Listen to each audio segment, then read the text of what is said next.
Alright, Con, let's try to solve this shit.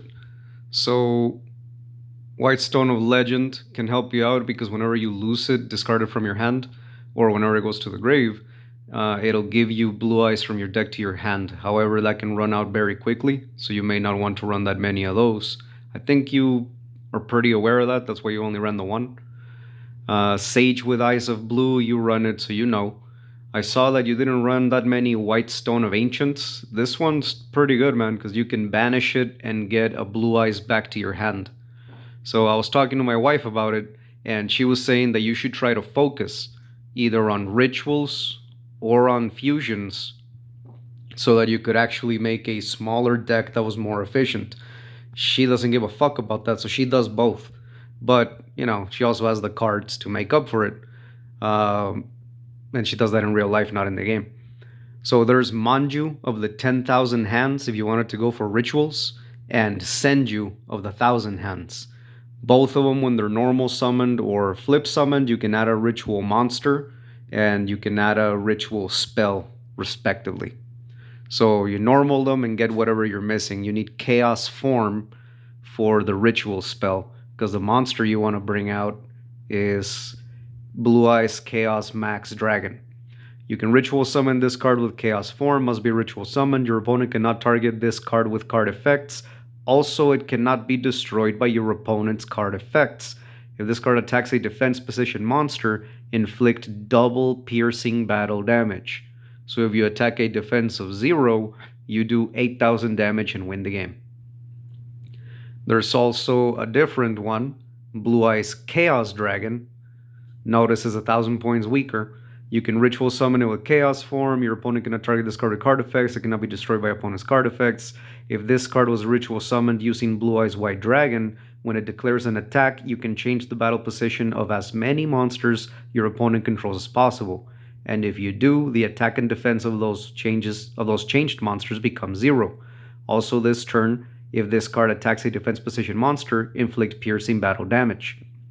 So this will make the defense 0, and this will inflict the 8,000 points of damage on top of, whatever this thing was inflicting already. Since it's doing piercing and probably the 3,000. This is a very expensive card in real life, but fuck it only takes 30 gems in the game. Bingo Machine Go. Reveal 3 cards from your deck that each meets at least one of the criteria listed below. Your opponent randomly picks one for you to add to your hand, and you shuffle the rest into the deck. You can only activate one Bingo Machine Go per turn. It gives you whatever Blue Eyes card you actually need. There's the rest in case you want to read it. But this will add you a card that mentions Blue Eyes, which means you could possibly not run these guys, although that fucking helps. And it can also give you some of the other material. So there's also the Melody Awakening Dragon. You know about that one. It works with Chaos Max as well because he does have 3,000 or more attack and 2,500 or less defense. Same thing for the Chaos Dragon. Okay, so if you wanted to go for Ritual, that would work. There's also these two guys. I'm pretty sure you probably didn't know them. White Dragon Wyverburster and Black Dragon Collapse Serpent. When they go from the field to the grave, they add the other one to your hand once per turn. So white goes to grave, it gives you black. Then you summon black. Black goes to grave, it gives you white. And then that's it. You're not going to benefit anymore. So you keep that white for the next turn, for example. You're aware about the Star Leech. The way that these guys get summoned is a special summon. For black, you banish a light from your grave, so definitely worth it because you have a bunch of lights, including the Manjus and Senjus. And for white, you banish a dark, which the chaos ones are. Because you would run the chaos, it would also benefit you to run Levianeer like you wanted. There's also Blackluster Soldier, Envoy of the Beginning. He has the requirement of only banishing one light and one dark. He can attack, destroy a monster, and attack again. Or he can just banish a card on the field and not be able to attack instead. He also happens to be a level 8. If you were to do rituals, which honestly I think would be the more efficient version for you, especially since you're barely starting out to get more serious with the deck, I would say run rituals and still run this. This is Dragon's Mirror. It lets you banish dragons from your graveyard in order to fusion summon a dragon onto the field by banishing them from the grave. So they're already dead. You're likely not gonna get them back. You activate this and put out a beat stick on the field. Pretty sure you're aware about Dragon Shrine. I think I saw it in your deck as well. You're gonna need fusions if you run the fusion, so we'll talk about that now. Here's King of the Swamp. You can discard it to add polymerization to your hand. That's how you fuse. That's the problem that you were having with all your fusion monsters that you couldn't actually summon because you weren't running polymerization. So not only can you discard him to the grave to get poly, you can also use him instead of one monster for the polymerization. So if you were to summon, by the way, the better Blue Eyes Fusion, the Neo Blue Eyes Ultimate Dragon, you only need 2 Blue Eyes monsters and 1 Swamp. So that's pretty good. There's also D-Fusion, and these are options that you can do depending on what you want to do. D-Fusion will separate your Neo Blue Eyes Ultimate so long as all the cards are still in the grave and bring them out to the field. So let's say that you used your 3 Blue Eyes and you made Ultimate Blue Eyes.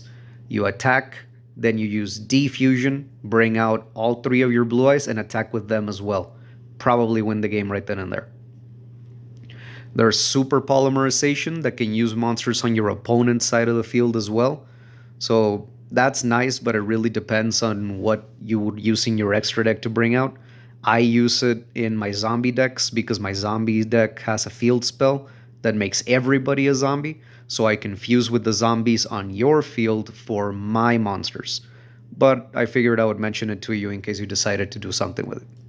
There's a quick play spell, so you can do it during the battle phase, you can do it during your opponent's turn. Silver's Cry revives a normal monster from the grave onto the field, which of course is your regular Blue Eyes, and it can also do the Dragon Spirit of White on your opponent's turn because it's a quick play spell. Dragon Spirit of White, when it's summoned, can banish a spell or trap your opponent controls. So when they least expect it, you can get rid of their back row. I forgot to mention the advanced ritual art. It's a favorite of mine when I do rituals, depending on what kind of build I'm doing. You can ritual summon, for example, Chaos Max Dragon, by sending a normal monster from your deck to the grave. So all you need in your hand is the ritual and the spell ritual instead of any more material. So it's pretty good in case you're kind of stuck and unable to do that much. Bacon of White, or Beacon, my bad. I always joke around with my wife. Beacon of White. If you control no other Beacon of White and you have 3 or more Blue Eyes monsters in your grave, you can target one of them and special summon it, but negate its effects. Also equip it with this card. When this card leaves the field, banish the equipped monster. Other monsters you control cannot attack. Also, if you have any number of Blue Eyes monsters in your grave, the equipped monster can attack up to that number of times during each battle phase.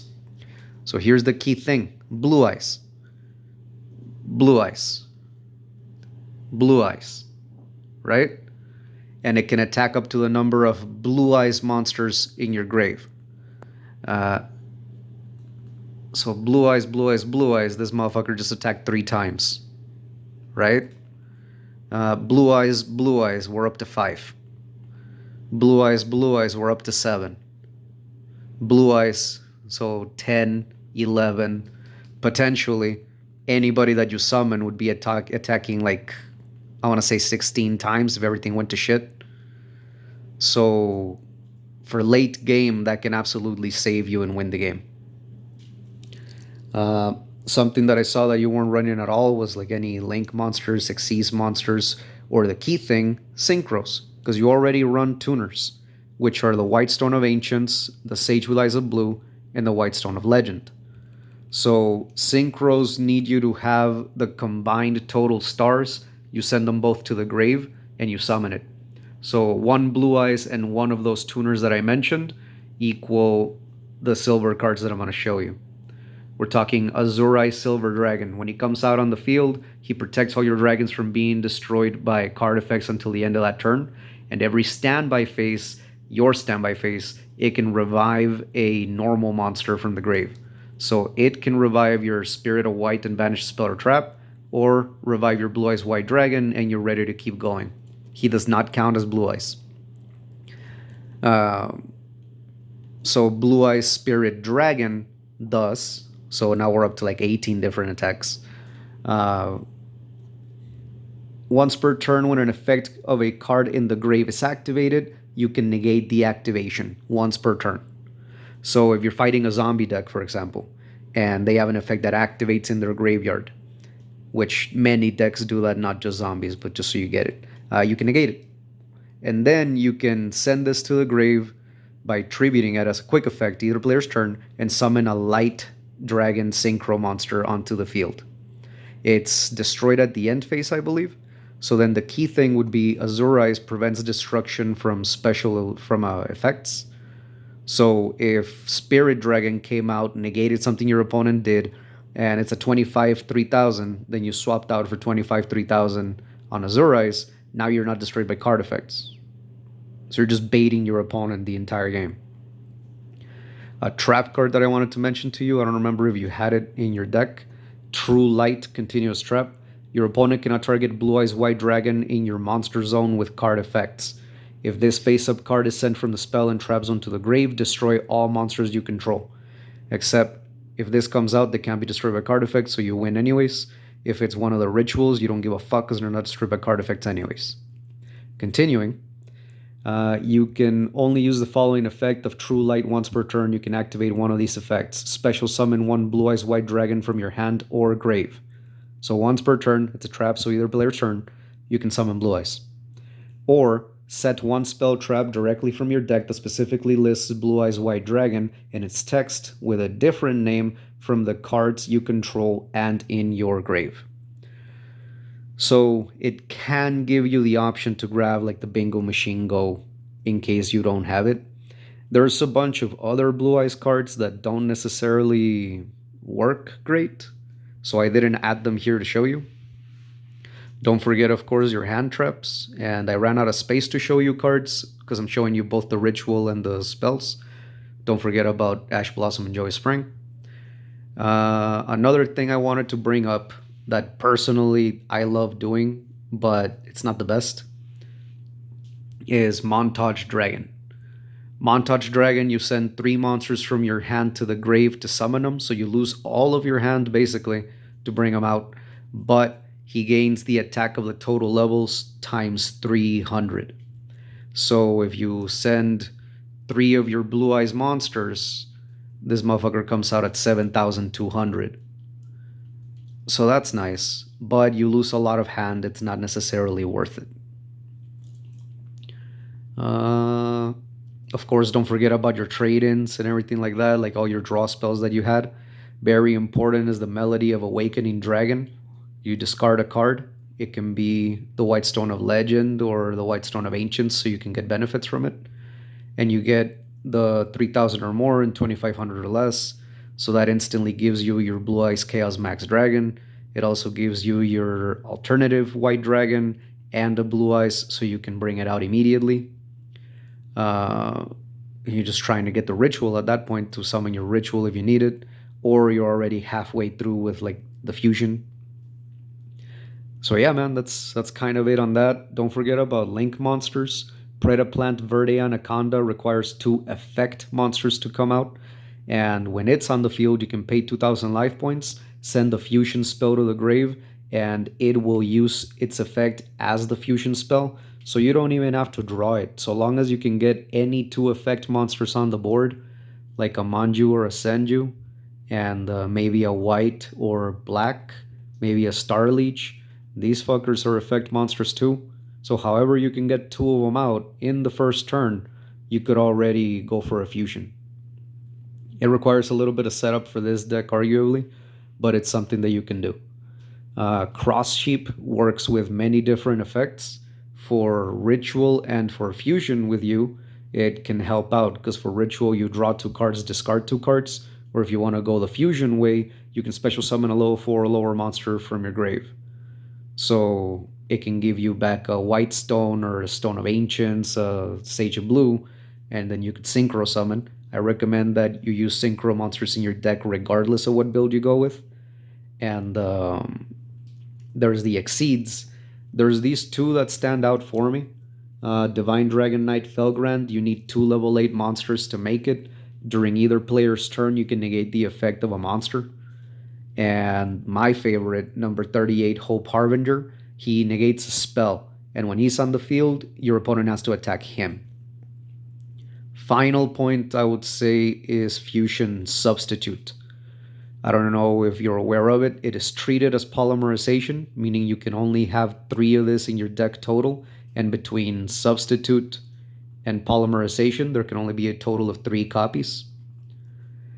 So Fusion Summon from your extra deck using monsters you control as Fusion material. You can banish this card from your graveyard, then target 1 Fusion monster in your grave, return it to the extra deck, then draw 1 card.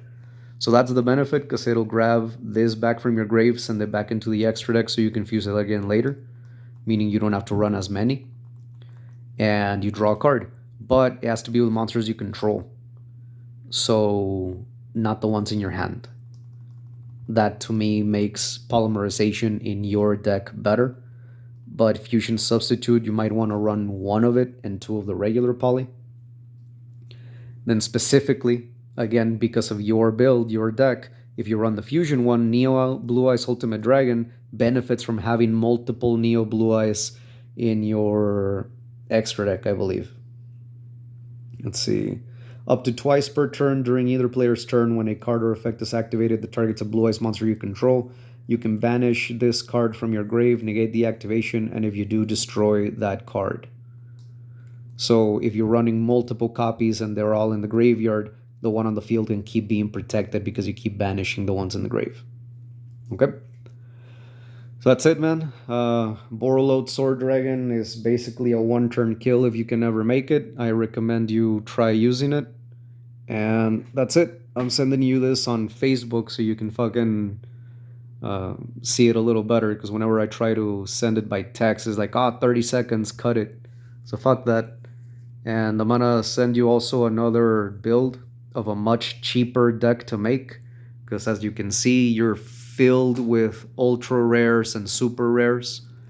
I do very much recommend that you focus on the ritual part if you're gonna stick to Blue Eyes, but I'm gonna send you a super cheap build that you can make and practice with of some other deck, not Blue Eyes.